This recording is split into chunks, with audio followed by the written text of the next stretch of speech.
दोस्तों आज हम लोग घूमने के लिए आए हैं पहाड़ की ओर। और पहाड़ की ओर किस लिए आए हैं और आप लोगों को भी बता दें। तो दोस्तों हम लोग आए हैं डाली कटने के लिए। आप देख सकते हैं आप लोग, इधर है तो डाली, क्योंकि आज हम लोग का गांव में क्रियाक्रम होने वाला 3 दिन। तो हम लोग का समाज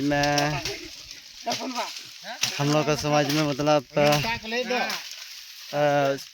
साल डाली नहीं देने से काम नहीं चलता दोस्तों, इसलिए हम लोग साल डाली लगाते हैं। और